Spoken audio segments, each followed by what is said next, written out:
मनोज जरांगे यांच्या आंदोलनाला आता कुठेतरी यश आलेलं आहे। आझाद मैदानामध्ये जल्लोषाचं वातावरण सध्या पाहायला मिळत आहे। तर दुसरीकडे ओबीसी समाजाचं या सगळ्या विषयासंदर्भात काय म्हणणं आहे हे आपण समजून घेणार आहोत।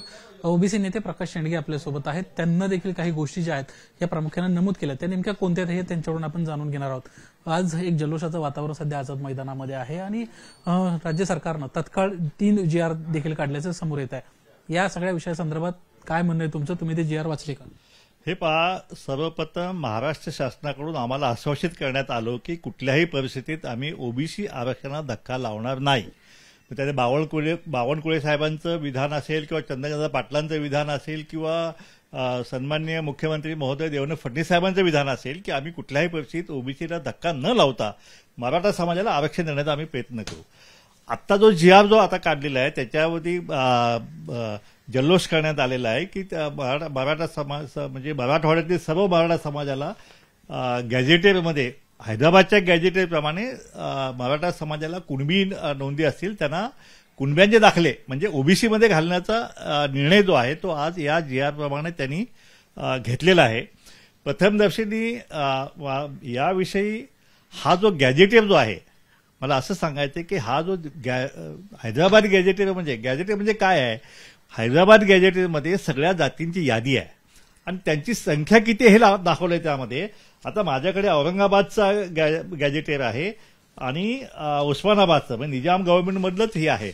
या दोन्ही ह्याच्यामध्ये जर आपण पाहिलं तर औरंगाबादमध्ये सुद्धा कुणबी वेगळ्या आहेत आणि हे काय कुणबी 33,760 औरंगाबादच्या गॅझेटेरमध्ये आणि हा जो मराठा जो आहे तो वेगळा दाखवलेला आहे। याच्यामध्ये मराठा 2,29,468 ही गॅझेटेर औरंगाबाद निजामाबादचंच हे आहे, ते निजाम गव्हर्नमेंटचंच हे आहे।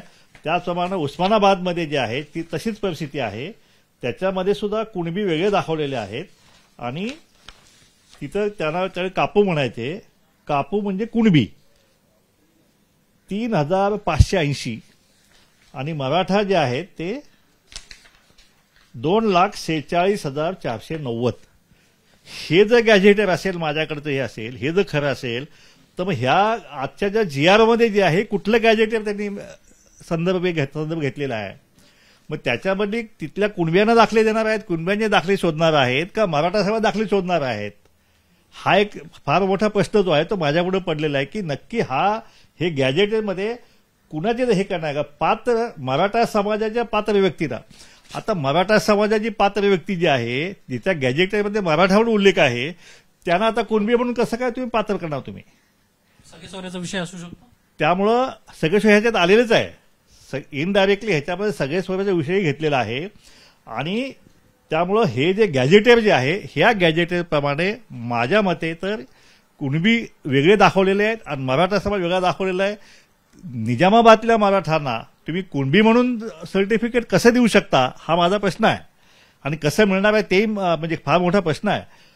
तर याच्यामध्ये ह्या GR मध्ये आणखी एक दुसरा एक हे कॅच अशी आहे की याच्यामध्ये वंशावळ जी आहे ती तुम्हाला सरकार शोधून देणार आहे, त्याची समिती नेमणार आहे, वंशावळ समिती। त्याचप्रमाणे पुरावे शोधण्याचं काम सुद्धा ही 3 लोकांची ग्राम महसूल अधिकारी, ग्रामपंचायत अधिकारी आणि सहाय्यक कृषी अधिकारी म्हणजे पुरावे शोधण्याचं काम सुद्धा सरकारच करणार आहे आणि वंशावळ शोधण्याचं सुद्धा काम म्हणजे तुमच्या आजोबा कोण होता, पंजोबा कोण होता, तुमचा वंश कोण होता हे हेळव्यांचं काम आता सरकारची वंशावळ समिती करणार आहे।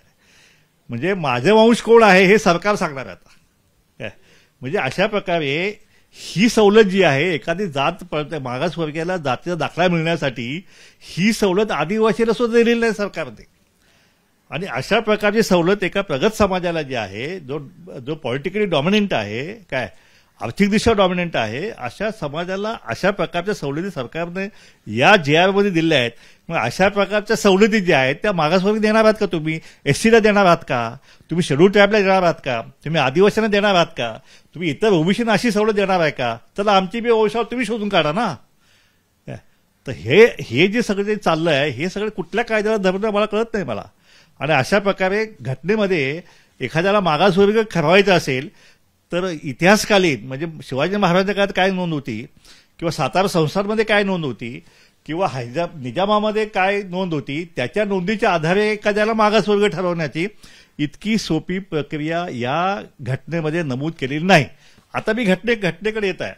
आपल्या घटनेमध्ये जी ट्रिपल टेस्ट सांगितलेली आहे, एखाद्याला जर एखाद्या समाजाला मागासवर्गीयमध्ये घ्यायचं असेल तर त्याला ट्रिपल टेस्ट पूर्ण करणं बंधनकारक आहे, त्याशिवाय ते होऊ शकत नाही.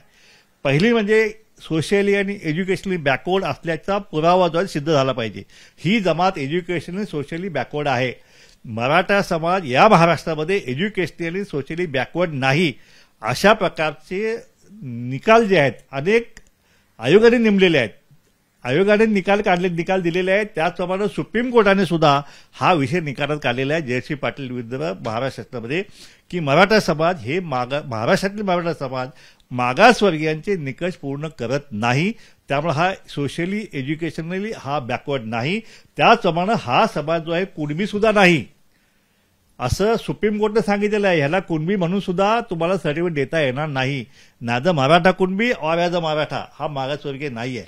मग असं असताना सुद्धा, एवढे कोर्टाचे दाखले असताना सुद्धा, की कुणबी आणि मराठा एकच म्हणणे हे मूर्खपणाचं आहे. अशा प्रकारचा निकाल हायकोर्टने दिलेले आहेत. मर्लापडे नावाचे जज आहेत त्यांचं एक विधान आहे ते. मग एवढं सगळं असताना अशा प्रकारे बॅकडोर एंट्री देण्याचा हा प्रकार आहे काय. आणि त्यामुळं जर ह्या GR प्रमाणे ओबीसीचा आंदोलनाला धक्का लागणार असेल तर आम्ही नक्कीच ह्याला कोर्टामध्ये आम्हाला आव्हान देण्याशिवाय आम्हाला पर्याय नाही. आम्ही ह्याच्यावरती कायदेशीर आम्ही सल्ला घेत आहोत. कायदेशीर सल्ला घेऊन याच्यामध्ये आम्ही ताबडतोब ओबीसी नेत्यांची बैठकी याच्याविषयी बोलू. आणि ह्याविषयी जे काय ना आमची पुढची रणनीती जी आहे, की पुढची रणनीती जी आहे आम्ही उद्या संध्याकाळपर्यंत जे आहे ते आम्ही नक्कीच याविषयी नक्की करू. पण प्राथमिकदृष्ट्या जो आहे या GR प्रमाणे गॅजेटेर जो निजामाचे गॅजेटेर जे आहे त्याच्यामध्ये कुणबी नोंदी वेगळ्या आहेत, मराठा समाज नोंदी वेगळ्या आहेत. आता निजामाच्या गॅजेटेरमधल्या मराठा समाजाला कुणब्यांचे दाखले हे कुठल्या आधारे देणार आहेत हे काय स्पष्ट ह्याच्याकडे होत नाही आणि तसं देऊ पण शकणार नाहीयेत असं माझं स्पष्ट मत आहे. त्यामुळं याचा नक्की आमच्या ओबीसी आरक्षणावर काय परिणाम होतोय याचा आम्ही कायदेशीर सल्ला घेऊ आणि त्याप्रमाणे पुढची रणनीती जी आहे. पण जर ओबीसी आरक्षणाला ह्याच्यामुळे जर बाधा येत असेल आणि येणार असेल तर मग मात्र आम्ही याला नक्कीच आम्ही कोर्टामध्ये आव्हान देऊन ह्याच्यावरती आम्ही स्थगिती मिळवू आणि ह्याच्यावर स्थगिती आम्हाला स्पष्टपणे आणि ताबडतोब स्थगिती ह्याच्यावरती आम्हाला मिळू शकेल.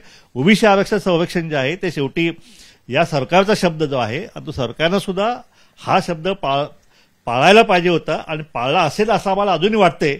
अण्णा, तुम्ही आणखीन एक महत्वाचा आणि सरकारवर खूप गंभीर आरोप करताय. तुम्ही स्पष्टपणे असं म्हणताय की गॅझेटियर हे लागू शकत नाही, त्यासाठी ट्रिपल टेस्ट हीच महत्वाची आहे. मुळात सरकार असा GR काढतं त्यावेळी सरकारनं काहीतरी कायदेशीर बाबींचा विचार केला असेल किंवा काहीतरी सल्ले देखील घेतले असतील घटनातज्ञांचे किंवा इतर सर्व मंडळींचे. असं असताना तुम्ही सरकारवर गंभीर आरोप कसा करताय की तुम्ही गॅझेटियर लागूच कसं काय केलं? कसं आहे की शेवटी हे कायद्याचं राज्य आहे, घटनेप्रमाणे चालणारं राज्य आहे. घटनेमध्ये जी प्रक्रिया नमूद केलेली आहे तीच मी सांगतोय. आणि घटनेमध्ये असा कुठलाही उल्लेख केलेला नाही की निजामाच्या काळातले दाखले जे आहेत ना ज्याच्याकडे असेल त्याला सुद्धा मागासवर्गीय घेण्यात येईल. कुठलाही त्याचा सर्वे न करता त्याला घेण्याची अशी कुठलीही प्रक्रिया घटनेमध्ये नमूद नाही.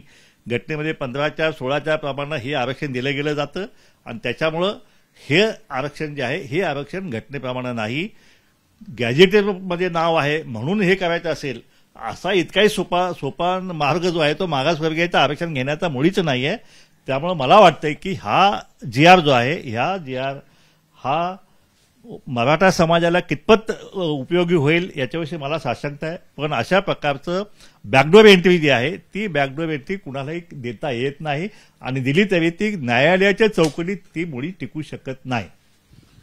मागच्या वेळी एकनाथ शिंदेचं सरकार होतं त्यावेळेस GR जो काढला होता त्यामुळे आम्ही फसले गेलो अशा पद्धतीची एक प्रतिक्रिया मनोज जरांगेंना बोलताना दिलेली आहे. पुन्हा एकदा अशाच पद्धतीचा GR निघालेला आहे त्यामुळे हा GR देखील फसवा आहे असं तुम्हाला म्हणायचं आहे? हा GR फसवा आहे की नाही हे आता ती कशा सर्टिफिकेट कुणाला देता येते ती कुणब्याला देणार आहेत का मराठ्यांना देणार आहेत हे आधी बघावं लागणार आहे काय. आणि जर मराठा समाजाला त्यांनी जर कुणबी म्हणून जर द्यायचं जर दाखले दिले गेले तर ते आम्ही नक्कीच कोर्टामध्ये त्यांना आव्हान देऊ. मराठा समाजाला देणार आहेत ना, कुणबींकडे ऑलरेडी दाखले. हा पण मराठा समाजाला कुणबी असं देऊ शकत नाही ना, ते एका तिथे वेगळ्या नोंदी आहेत त्या. हा जो GR काढलेला आहे ह्याचा आधार काय आहे तर गॅजेटेरमध्ये निजामकालीन गॅजेटेरमध्ये मराठा समाजाच्या नोंदी ह्या कुणबी म्हणून होत्या म्हणून सांगितलं. ते 1921च्या काहीतरी त्या वेगळ्या नोंदी आहेत अशा दाखवलेल्या आहेत. पण माझ्याकडे जो गॅजेटेर जो आहे तो त्यानंतरचा आहे. म्हणजे हा जो गॅजेटेर आहे हा 1931चा गॅजेटेर माझ्याकडे आहे. हा माझ्याकडे 1931 ते 1936 म्हणजे त्याच्यानंतरचं हे गॅजेटेर आहे. म्हणजे आता हे गॅजेटेर जे आहे हे गॅजेटेर तुम्हाला मान्य नाही का? मग हे निजामकालीन गॅजेटेर नाही आहे का? आणि म्हणून हा विषय जो आहे नक्कीच ह्याच्यामध्ये फार मोठा कॅच आहे ह्याच्यामध्ये. आणि त्याच्याविषयी आम्ही नक्कीच हे करू. आम्ही कुटुंबामध्ये एखाद्या महिलेचं जर पूर्वाश्रमीचं कुणबीचं सर्टिफिकेट असेल आणि पुन्हा एकदा सगळे सोयऱ्यांचा विचार करतात त्या कुणबी सर्टिफिकेटचा इतरांना फायदा होऊ शकेल अशा पद्धतीची काही तजवीज होते. आता ह्याच्यामध्ये प्रतिज्ञापत्रावर सुद्धा सर्टिफिकेट द्यायचं म्हणलेलं आहे. ते ह्या GR मध्ये म्हणले प्रतिज्ञापत्र जरी दिलं त्या प्रतिज्ञापत्राच्या आधारे सुद्धा ओबीसीतलं आरक्षण जे आहे ते देण्यात येईल अशा प्रकारचा उल्लेख केलेला आहे. आणि प्रतिज्ञापत्राच्या द्वारे अशा प्रकारचं आरक्षण जे आहे मागासवर्गीयांचं आरक्षण जे आहे ही सुविधा जी आहे ही सुविधा अजून एससीला पण दिलेली नाही, शेड्यूल ट्राईबला पण दिलेली नाही. पत्र म्हणजे काय नेमकं काय ते म्हणायचं? त्याच्यामध्ये त्यांनी म्हणलंय की कुणबी या प्रतिज्ञापत्रा आधारे आनुवंशिक अनुषंगिक पुराव्याचे सक्षम प्राधिकारी यांनी स्थानिक चौकशी करून खातरजमा करावी.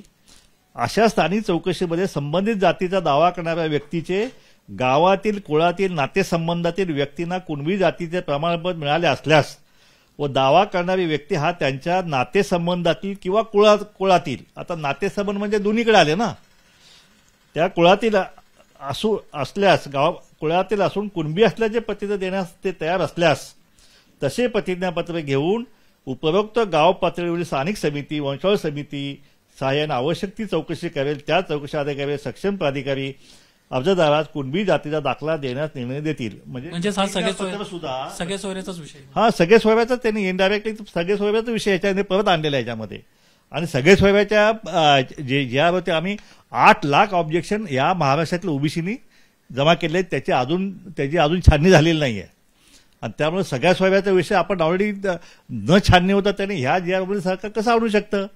त्यामुळे ह्या GR जो आहे ह्या GRला कुठल्याही परिस्थितीत आम्हाला कायदेशीर आव्हान जे आहे ते आम्हाला द्यावं लागेल. आम्ही ह्याच्याविषयी कायदेशीर सल्ला घेऊ.